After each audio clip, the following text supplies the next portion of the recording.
I don't know, Tony. It's like just the fucking regularness of life is too fucking hard for me or something. I don't know.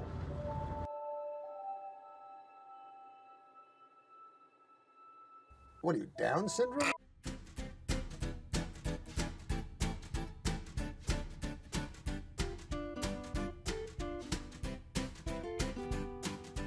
So I decided to play all the way through Scholar of the First Sin for the first time in like 5 years recently, and it was every bit as Dark Souls 2 as I remembered. Hit detection, scuffed. Encounter design, scuffed. Character movement at the most basic, fundamental level, scuffed. The Emerald Herald, completely overrated, trash tier waifu.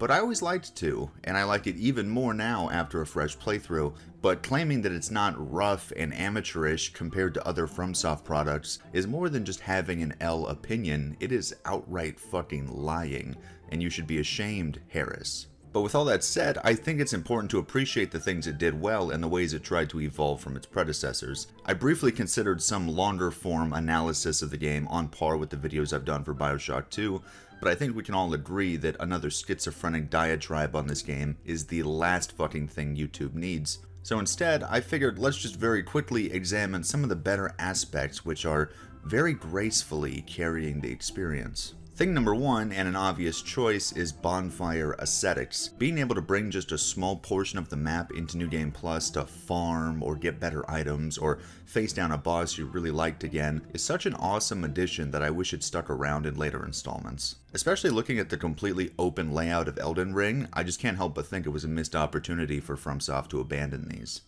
Thing number 2 is that menu music.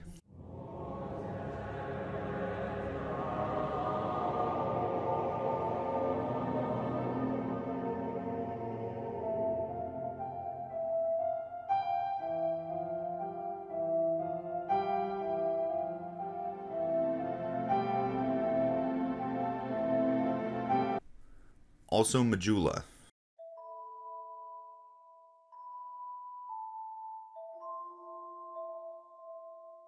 And also the Fashion Souls.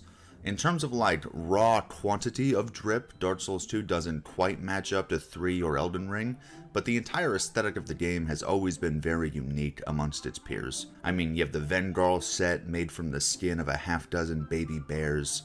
That's clean. This shield with the big rose on it, that's also clean. The Looking Glass set, clean. This ridiculous helmet with the feather in it that a lot of early players actually end up wearing unironically, that's fucking clean. Next thing, the lore. And the game has a lot of its own totally unique storylines going on, obviously, but really I mean just how well it fleshes out the groundwork that was laid in Dark Souls 1, specifically in the Scholar version. There were, hints to the truth of everything in DS1 to be sure, but in general, I really feel like most people finish that game with no fucking concept or opinion on, say, the morality of linking the flame, or the Age of Fire itself, the nature of humanity in this universe, what the Dark Age of Man even means at the most abstract level. Despite DS3 being the true direct continuation of the original and Dark Souls 2 kind of being left to pout in the corner, I feel like Scholar is the best place to go to get some actual raw data about this shit. I mean, Aldia, Vendrick, they do nothing but spit absolute fucking fire about the nature of curse and destiny and suffering and autonomy with those cool dude voice actors. It's just good writing and good performances built upon a solid thematic framework, not much more to say. And I'm sure some of the people that like to feel smart and figure this stuff out for themselves don't like DS2 coming out and saying out loud what was once only implied, but to each their own. Other great thing, the pacing and the upgrade economy. Dark Souls 2 lets you feel some power and some gameplay variety very quickly, especially if you're down for some early bonfire aesthetic action. You can have a +8 weapon, some really solid rings, and a dickload of level ups on your body in like half an hour. Even if you're a new player who isn't going to be grabbing the meta by the nape of the neck, DS2 gives you a lot up front to either experiment with or use to get a jumpstart on your build, and they don't really slow down as far as feeding you upgrade materials. By the time you're reaching the last quarter of the vanilla game, you'll probably have multiple fully upgraded weapons and a decent enough stat spread to use a sizable percentage of what's available to you, or if you really hyper-focused a build together, you will feel incredibly fucking powerful in that one direction.